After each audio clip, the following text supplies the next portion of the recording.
70 años después de la Guerra Civil en España, este sigue siendo uno de los episodios de más honda repercusión internacional de la historia del siglo XX. El mundo se convulsionó con la tragedia española.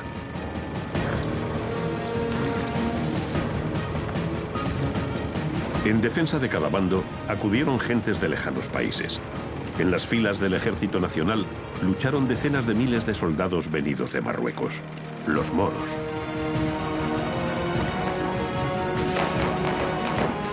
Utilizados como punta de lanza del ejército de Franco, la fama de la combatividad con que se empleaban en la batalla pronto les granjeó una siniestra aureola. ¿Quiénes eran estas tropas africanas? ¿Cuál es el origen de su leyenda negra? Al frente de una de estas unidades se encontraba un militar cuya reputación de valor corría pareja con los métodos expeditivos que a menudo empleaba con el enemigo. Era Mohamed Ben Misian, el general moro.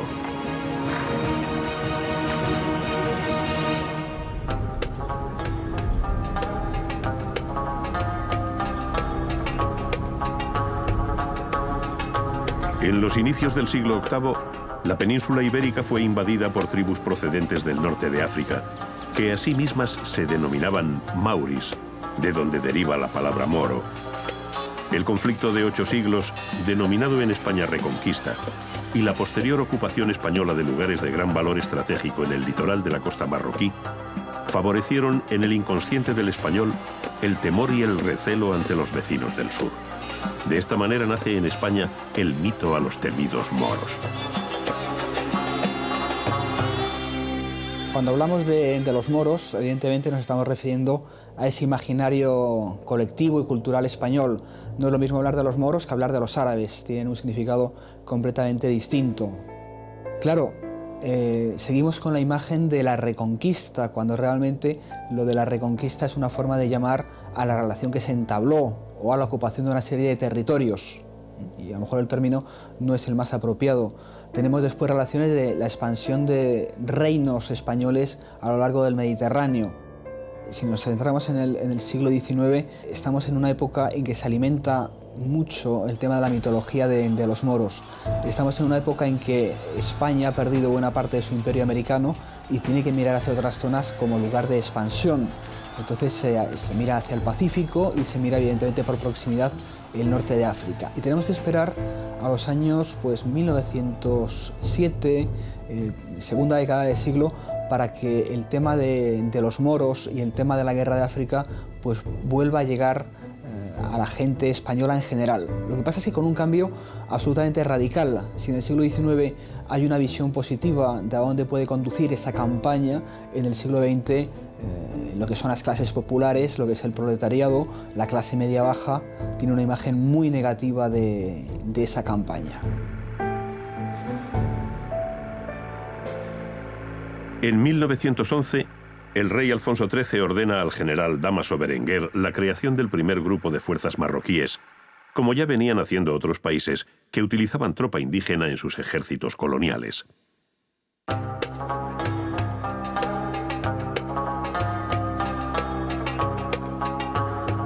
El nuevo cuerpo se funda en la ciudad norteafricana de Melilla, y aunque el alistamiento al principio es tímido, pronto se organizan tabores de infantería y escuadrones de caballería en otras plazas bajo soberanía española, como Tetuán o Villa Sanjurjo.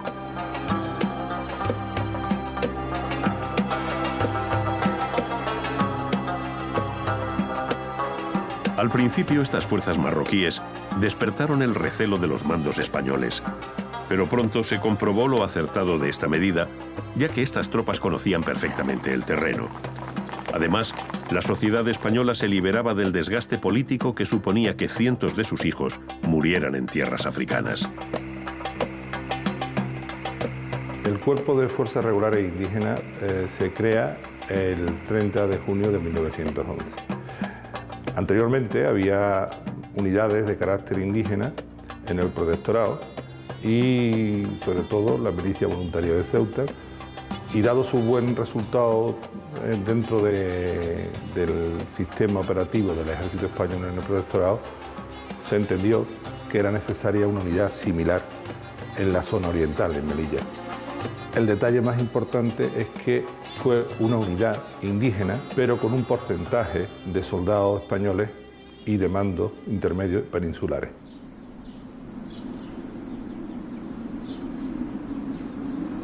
El cuerpo de regulares y otras unidades indígenas como las jarcas y la mejala del sultán se van a nutrir de hombres en las cabilas leales a España.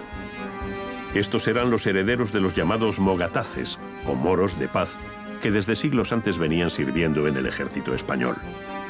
El componente europeo de oficiales y tropa reforzaba la confianza en estas fuerzas.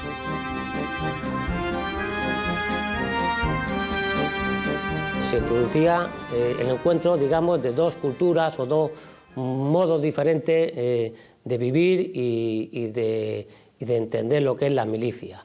El indígena, que algunos incluso tendrían dificultades para entender perfectamente al mando que era español y que hablaba castellano, y que se solventaba porque el mando que iba a estas unidades era seleccionado.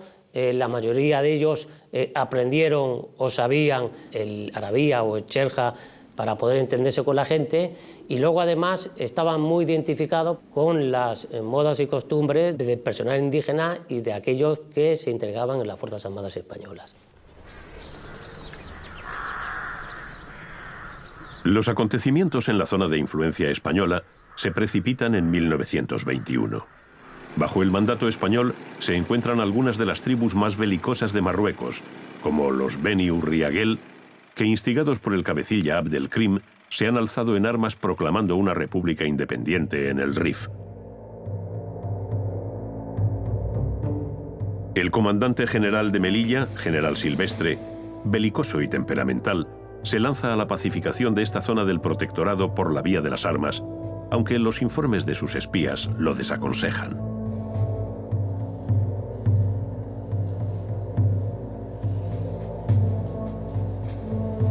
España administra un territorio muy agreste, árido y montañoso, pobre en agua y otros recursos.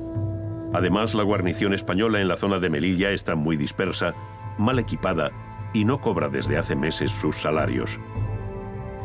De los 25.000 hombres que componen la comandancia, 6.000 son indígenas y están esparcidos en un centenar de pequeños blocaos, a menudo desabastecidos de munición durante semanas.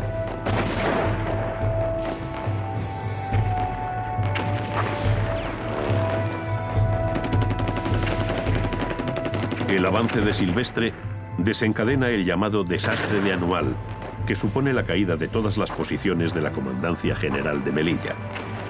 Esta se convierte en una de las más dolorosas derrotas del ejército español. En esta acción, las fuerzas marroquíes al servicio de España jugaron un papel crucial cuando desertaron y se pasaron al enemigo. Si pensamos lo que ocurre a partir de 1921 con el desastre de Anual, pues nos encontramos con un problema importante, que es el caso de deserciones y de traición, pues en una coyuntura muy especial para España. Es la operación del general Silvestre, ciertamente mal planificada, pero el resultado de que mueran como resultado de la operación y en la caída de todas las posiciones desde Anual a Melilla, unas 8.000 españoles, pues en ello desde luego tiene que ver el hecho de que una parte de las tropas de regulares se hayan pasado al enemigo. Se pasan en Anual, las tropas de regulares que tiene Silvestre son las encargadas de cubrir la retirada y en esa coyuntura pues se van a ocupar de cerrar el paso y ametrallar a los últimos españoles que tratan de salir de ahí, y luego ocurre también en una serie de posiciones en la dirección hacia Melilla, donde también hay un caso de traición. El caso es que, sin embargo, de las tropas de refuerzo que llegan para socorrer a Melilla, hay dos tabores de Ceuta, y podemos pensar que ciertamente el gobierno español mantenía la confianza, pero tenemos que pensar también que es que no hay otro recurso. Lo que hoy llamamos fuerzas de acción rápida, por hacer un símil, pues en aquel caso, en aquella coyuntura serían los regulares y sería la legión. Y estos son muy pocos miles de hombres. Por lo tanto, la confianza ha bajado, pero tampoco hay otra tropa apenas a la que se pueda recurrir.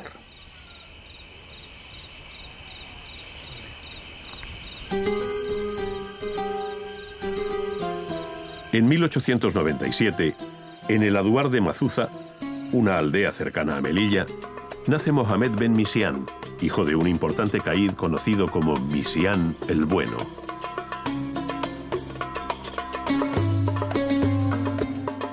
La legendaria trayectoria de este hombre comienza cuando, ante el rey Alfonso XIII, de visita en la zona, resuelve un problema de matemáticas en la escuela. El rey lo apadrina y, como el niño desea ser militar, Alfonso XIII manda que se modifiquen las ordenanzas de la Academia de Infantería de Toledo para que pueda ingresar por primera vez como cadete un musulmán de origen marroquí.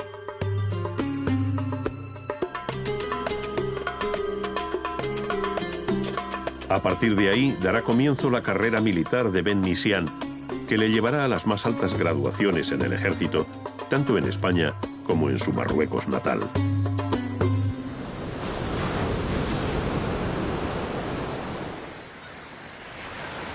Mientras, en Melilla, la bella ciudad norteafricana, cunde el pánico.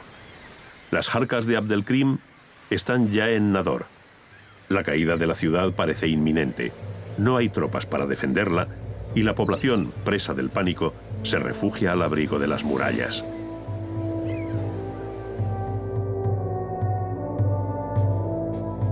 Ante la gravedad de los hechos, el rey designa al prestigioso general Sanjurjo, curtido en la guerra de Cuba, para que acuda en auxilio de la plaza. Sanjurjo desembarca con 2 tabores de regulares venidos de Ceuta y con el recién creado tercio de extranjeros, cuerpo más tarde conocido como la Legión.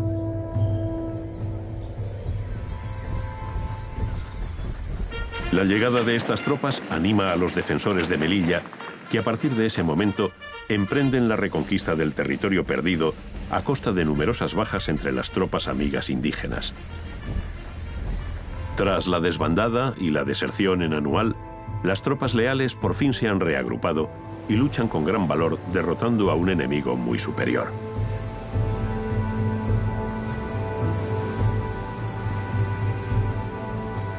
En septiembre de 1925, una flota de invasión española, llegada desde Ceuta y Melilla, emprende el primer desembarco moderno de la historia en la bahía de Alhucemas.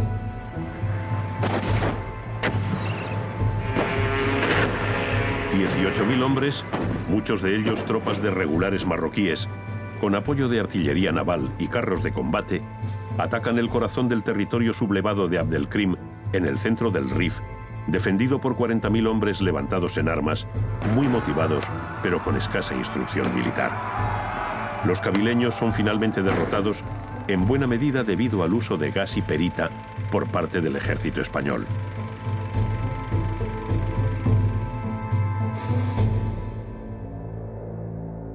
En estos combates, las tropas leales indígenas demostraron un enorme arrojo ocupando posiciones como el monte Gurugú, decisivo de cara a una ofensiva que perseguía acabar para siempre con la amenaza nacionalista rifeña.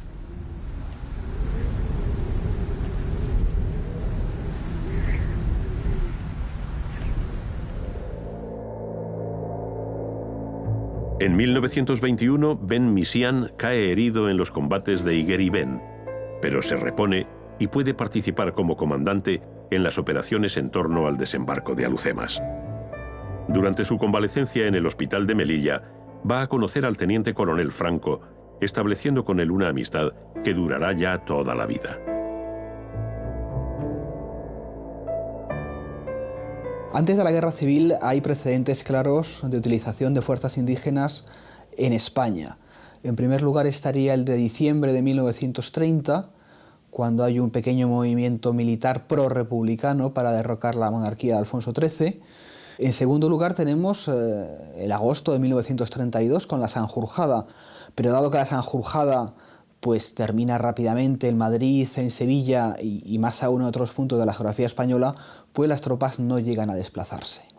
En consecuencia, tenemos que esperar a la Revolución de Asturias para que fuerzas indígenas realmente desembarquen en territorio español. En la campaña de Asturias han intervenido 2 tabores de regulares. Su papel ha sido efectivo en tareas de represión de fuerza militar, armada y de civiles indefensos, Y aunque lo cierto es que en la represión participa la Guardia Civil, participan fuerzas de asalto, participa el Tercio, en el imaginario de la izquierda la utilización de un ejército colonial pues va a ser muy alimentada a partir de la campaña electoral del 36.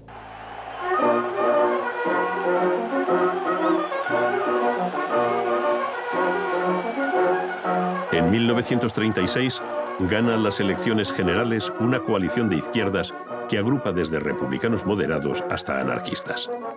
La fractura social en España se ahonda y crece el clima de enfrentamiento civil. La facción más conservadora del ejército comienza los preparativos de un golpe de Estado contra la República. El ensayo general lo realizan en las maniobras militares del Llano Amarillo, cerca de Tetuán.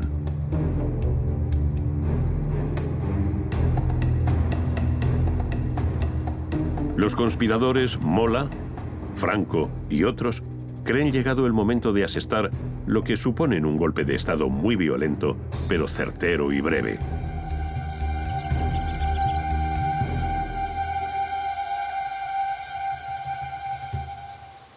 Se tiene la convicción de que casi todas las unidades se van a unir al alzamiento. Por ello, el 17 de julio estalla la sublevación, primero en Melilla, después en el resto del protectorado.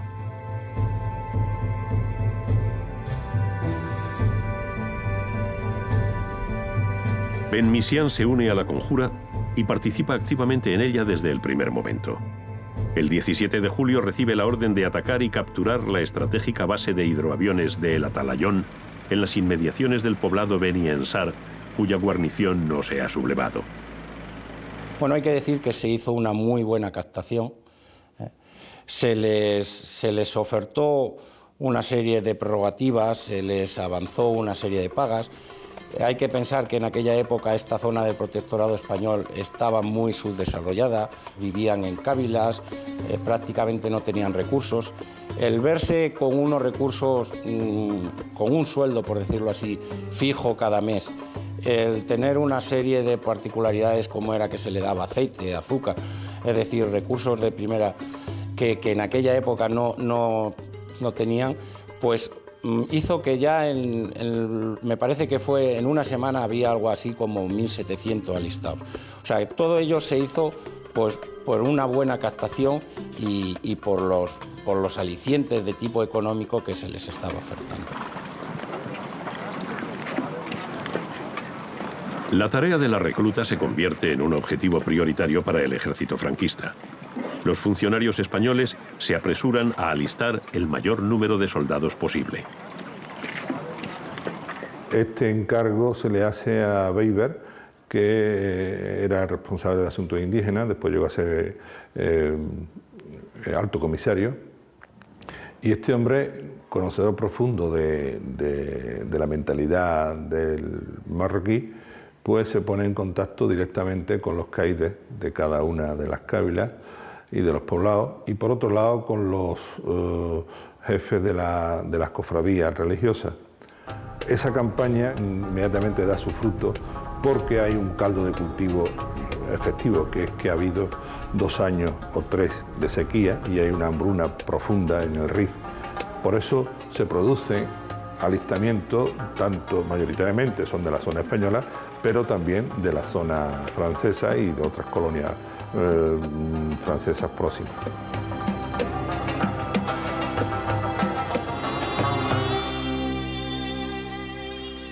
De los cerca de 70.000 marroquíes alistados al Ejército Nacional, muchos acudieron a la llamada de la guerra en consonancia con la tradición belicosa que era habitual en sus cabilas rifeñas. Otros por un deseo de combatir al ateísmo, enemigo de las religiones, que a su parecer se había instalado en España.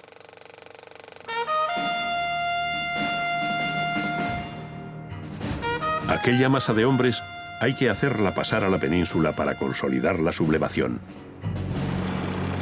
Esto plantea un grave problema, pues casi toda la flota es leal a la República. La solución que se adopta es el transporte de pequeños grupos de soldados en aviones. De esta manera se produce el primer puente aéreo de la historia.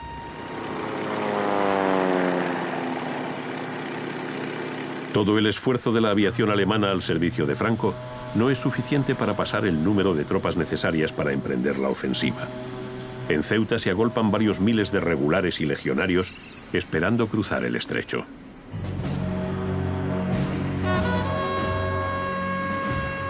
El 5 de agosto parte un convoy hacia la península compuesto por 4 mercantes y un cañonero.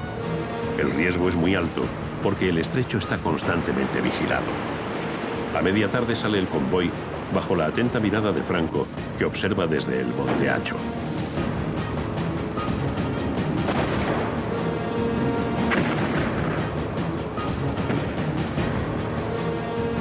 Durante la travesía, los mercantes son atacados por el destructor Alcalá Galiano, pero la acción del cañonero Dato y de la cobertura aérea franquista hace desistir de su ataque al buque republicano.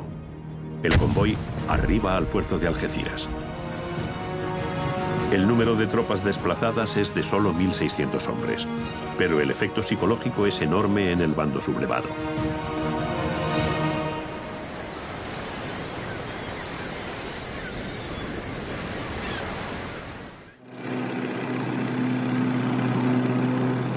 El 14 de agosto, el comandante Misián pasa en avión con su tabor de regulares a la península.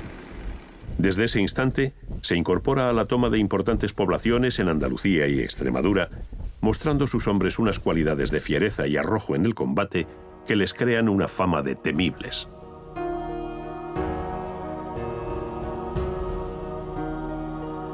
Con el grueso de tropas africanas ya en la península, se organizan columnas de ataque, ligeras, pero con mucha capacidad de maniobra.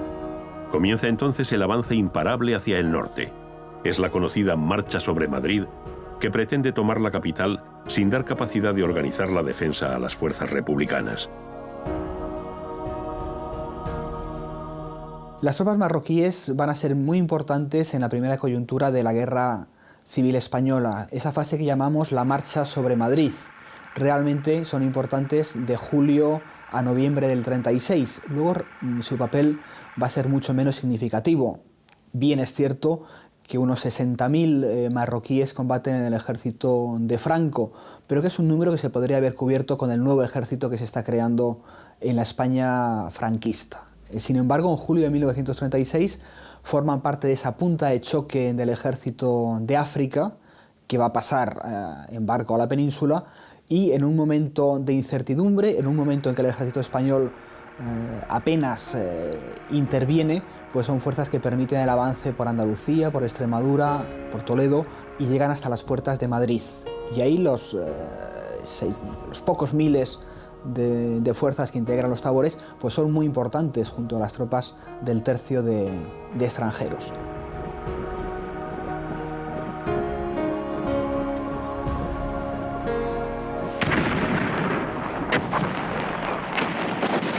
El avance del ejército de África se desvía en su marcha sobre Madrid para entrar en la ciudad de Toledo, donde participa en la liberación del antiguo Alcázar del asedio al que es sometido desde hace 2 meses. Los regulares, con el comandante Misián al frente, libran en las calles y plazas de la ciudad imperial encarnizados combates. En su avance, las tropas de Misián ocupan el hospital de la ciudad, donde ejecutan a los heridos republicanos que allí se encuentran. Finalmente, los nacionales entran en las ruinas del viejo edificio, convertido ya en un icono de la España franquista.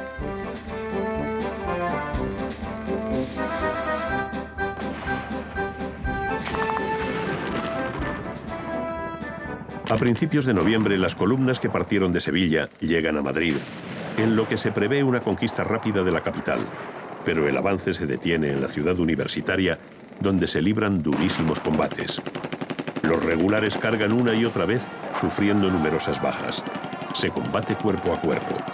El propio comandante Misián es herido de gravedad en una pierna y debe ser evacuado del frente. El ataque a Madrid fracasa y la ciudad se convierte en un símbolo de la resistencia al embate de las tropas franquistas.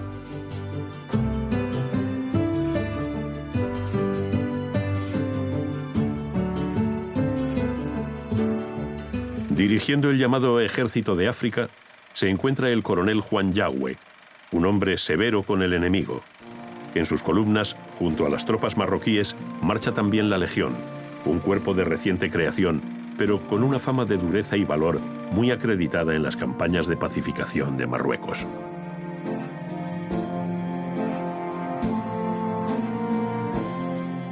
Siqueipo de Llano, en las charlas desde Radio Sevilla, les dice a los republicanos que esperan en los pueblos que pueden ser ocupados que para allí van fuerzas moras a violar y asesinar a sus mujeres. En el campo de la izquierda ocurre lo mismo. La propia Pasionaria habla del peligro que se cierne y de la violencia de esas tropas, y habla de las muchachas y de las mujeres españolas que pueden ser violadas en la zona republicana si las tropas de Franco llegasen a entrar.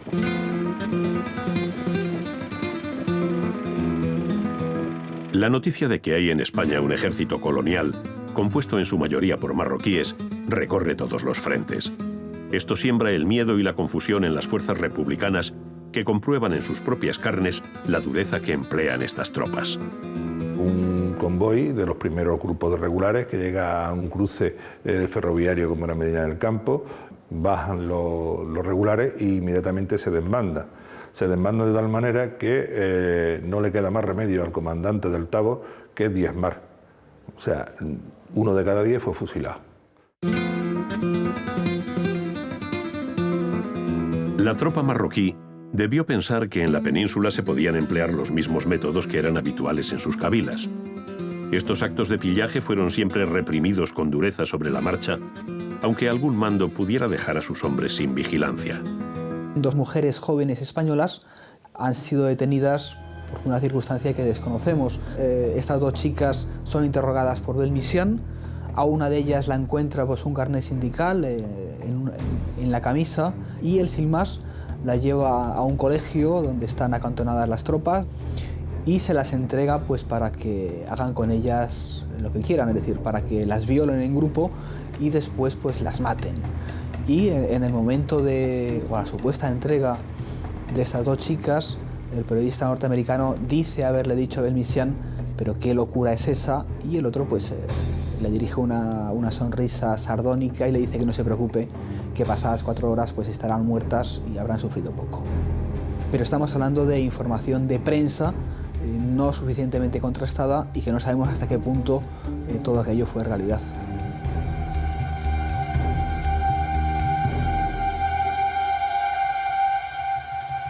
Por todo el frente se cuentan sucesos espeluznantes atribuidos a los moros: decapitaciones, mutilaciones, robos y saqueos.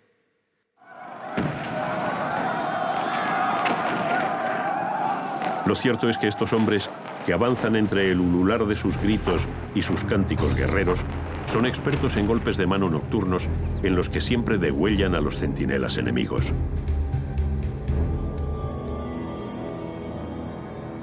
En estos casos, donde estaría guardado yo con las mujeres. Hay 80 a 90 mujeres ahí encerradas, darle de comer, darle todo, está cuidado con ellos, para que no les toca nada. La mujer es aparte. Una sección, un cabo y 5 soldados, está guardando esas mujeres, para que no les toca nada. Nada. Y como toca alguna cosa, la fusilizan. Franco le matan. A causa de estas acciones, las tropas marroquíes son odiadas en el bando republicano, y cuando alguno de estos hombres es hecho prisionero, se le ejecuta rápidamente sobre el terreno. Son fuerzas violentas, son fuerzas que saquean, son fuerzas que en ocasiones cometen violaciones, pero tengamos en cuenta que dentro del ejército franquista va a haber un intento de control de lo que está ocurriendo, y que ese tipo de cosas que cometen los llamados moros también los cometen soldados de los otros 2 ejércitos. Y por lo tanto, atribuir a los moros la violencia principal de la guerra civil pues sería una injusticia enorme. ¿Cómo era la vida diaria de esta tropa indígena marroquí? A través de diversos testimonios, se puede reconstruir las particularidades de la vida cotidiana de una de estas unidades de regulares. Normalmente el soldado indígena era una persona dura. Por las situaciones de su vida cotidiana estaban habituados a la dureza de las cávilas. La moral la podemos, sin lugar a duda, decir que era muy alta. La formación para el combate pues era, digamos, superior al resto de las unidades, por eso, porque ya tenían unos antecedentes, venían a la hora de alistarse con formación militar. Todos ellos normalmente eran buenos tiradores, le gustaba jactarse de sus hechos, es decir, no tenían miedo. Digamos que eran unidades en concreto y hablando en términos generales, con muy alta moral para el combate.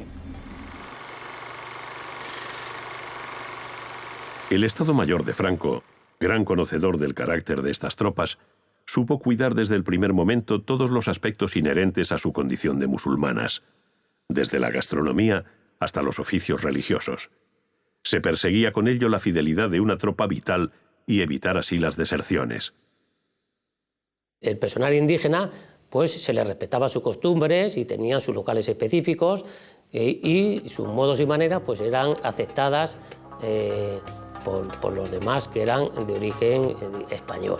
Y aparte de eso, aparte de ese tema, se procuraba que ellos se sintieran como indígenas, es decir, la indumentaria pues no se le dio la específica de las unidades españolas, sino que se adaptó a las costumbres de la indumentaria que utilizaba el indígena, bien en su vida diaria, sin ser militar, o bien cuando formaba grupos y hacían rafias en un momento determinado para combatir a supuestos enemigos o ladrones o lo que fuera.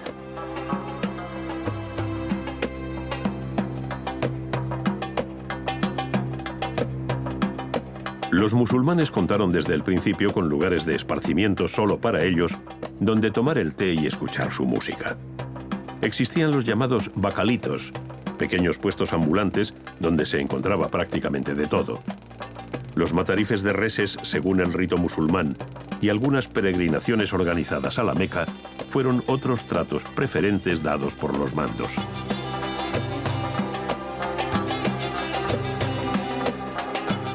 Se tuvo especial cuidado en la atención a los heridos y mutilados.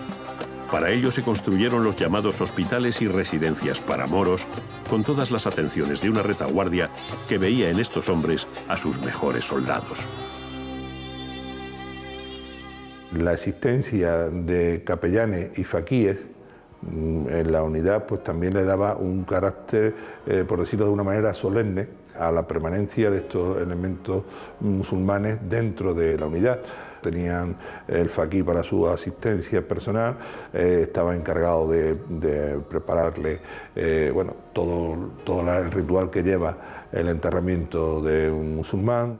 Todo lo tenía en cierto modo garantizado. La guerra avanza de forma implacable en todos los frentes. En marzo de 1937, los nacionales lanzan una gran ofensiva sobre el norte para hacerse con las fábricas de munición y las importantes siderurgias que suministran a la República el acero para mantener sus opciones de victoria. Esta campaña, larga y dura, se resuelve cuando en octubre de ese año todo el norte cae en el bando nacional.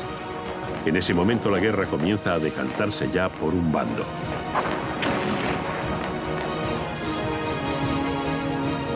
En estos combates aparece de nuevo Mohamed Ben Misián. Repuesto de sus heridas en el frente de Madrid, es ascendido al empleo de teniente coronel y ostenta el mando del tercer grupo de regulares de Ceuta.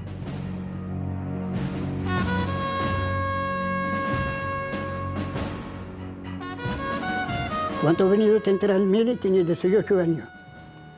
En el año 37 yo estaba aquí en el cárcel. Después fui a España. Cuando marché a España, encontré el tabor mío, Jarama. Y quedamos 2 días en Jarama con la compañía, retiramos, marchamos el Bengarrón. Después, ya se el general Mzian, Coroni, Mzian, tiempo hizo Coroni nada más, pero el mando del general. Ya hace un avance el Teruel. Después llama al general Mzian con nosotros. Y seguimos así y llegamos a Pedra Juliana. En Pedra Juliana, ahí he ido yo. El frente se traslada a tierras aragonesas en un intento de los nacionales de llegar al mar y cortar a la República en dos. Tras la toma de Teruel, el frente aragonés se desmorona y comienza a cundir el desánimo en el bando republicano. En el invierno de 1938 se registran las temperaturas más bajas de toda la contienda, con menos de 20 grados bajo cero. Déjame de frente. Frente es hambre. El zapato sale el trigo así, el zapato, el trigo, porque no puede quitar zapato. Está el bien apegado a la alpargata. Encontramos sacos de dinero, de plata y de todo, pero no puedo cogerlo. Ya sabes que te vas a morir ahí. Venga, frente. Y se han muerto mucha gente como chinche. Y los fusiles como caña tirado.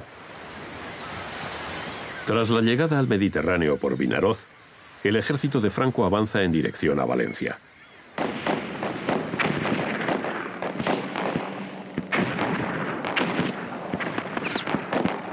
En el camino se interpone la ciudad de Castellón, que es tomada tras una durísima lucha casa por casa y a la bayoneta por las tropas de Ben Misián.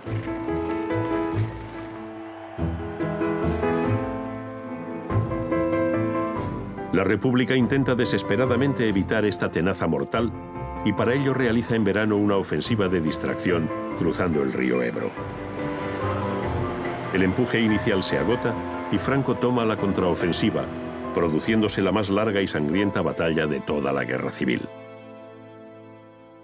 En estas operaciones, el teniente coronel Misián se distingue en la toma de los inaccesibles peñascos de la Sierra de Cavalls. En la conquista de estos roquedos y en medio de fortísimos combates, las tropas legionarias y moras pierden a 7.000 de sus hombres. La guerra se precipita hacia un inexorable desenlace.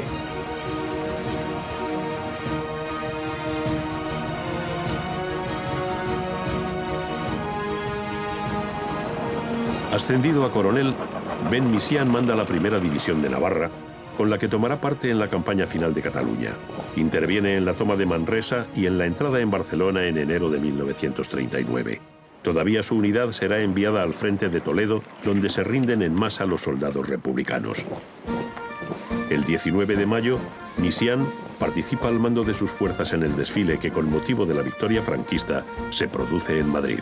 Las unidades regulares son las más condecoradas del ejército español y además se produce en un periodo de tiempo relativamente corto.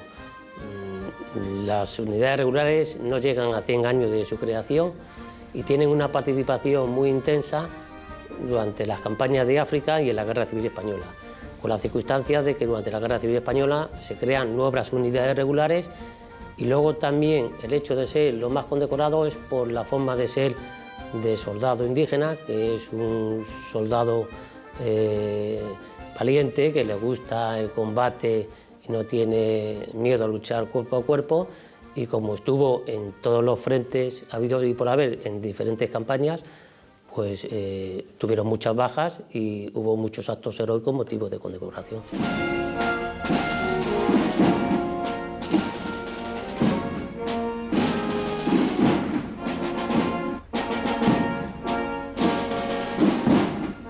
En cuanto a las bajas, pues en la guerra civil, si no recuerdo mal, hay más de, me parece, 12.000 bajas y más de 30.000 heridos. Es decir, que es un palmarés, digamos, muy, muy elevado de lo que se produce, del total de bajas que se produce en esta contienda.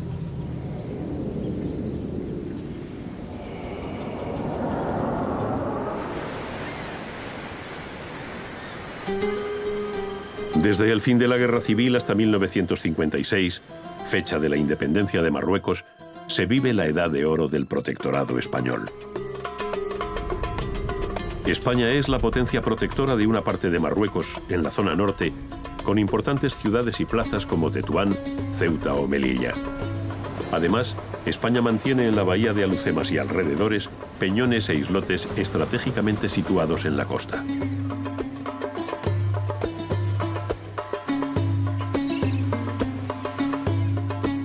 El protectorado está gobernado por un alto comisario, cargo de confianza que supone en la práctica un premio y que recae siempre en un militar africanista muy afecto al régimen del general Franco. Tal es el caso del general Enrique Varela, que hizo la mayor parte de su carrera en el cuerpo de regulares.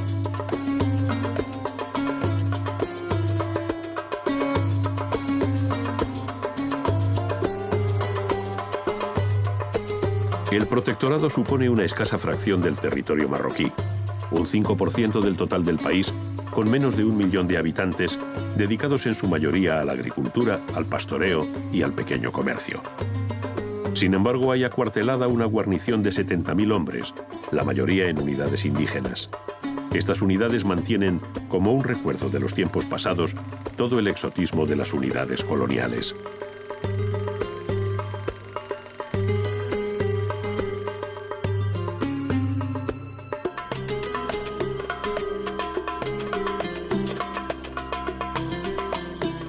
Franco recompensa a estos soldados norteafricanos eligiendo como guardia de honor para sus apariciones públicas un escuadrón de caballería marroquí, popularmente conocida como Guardia Mora. Esta unidad hará las funciones de escolta en desfiles y actos de representación de la jefatura del Estado hasta la independencia del Marruecos español.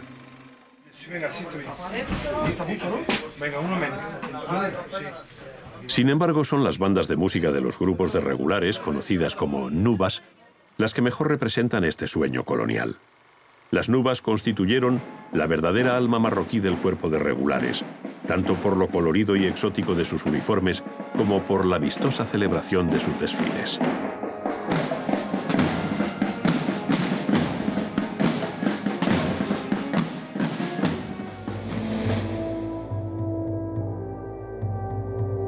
El final de la guerra supone para Ben Misian el ascenso a las más altas esferas del estamento militar, caso único en la historia del ejército español. Capitán general en La Coruña y más tarde en Canarias. Franco premia así a su viejo amigo. Hay una anécdota, sabemos que esta es auténtica del todo y hace referencia al matrimonio de una de sus hijas con un español, sobrino de Martín Artajo, que ha sido hasta hace poco tiempo ministro de Exteriores. La boda no le gusta nada a Ben Misian y digamos que hay una ruptura familiar. Y luego entra el terreno de la argucia de Ben Misian cuando ya está en Marruecos, pues invita a su hija y a su marido para reconciliarse, que viajen a Marruecos, y ellos son engañados. La hija va a ser rápidamente secuestrada y su marido pues es expulsado del país. La respuesta de Franco es de silencio y de no intervención y de respeto pues hacia quien considera su amigo. Con la independencia de Marruecos, Ben Misian se convierte en el primer y único mariscal del ejército marroquí. Ben Misian, una vez que dirige, organiza y crea las Fuerzas Armadas marroquíes, pues va a tener un altísimo trato por el monarca alauita, que le premia finalmente a terminar su carrera como embajador en Madrid, donde va a morir antes que Franco en la primavera del 75.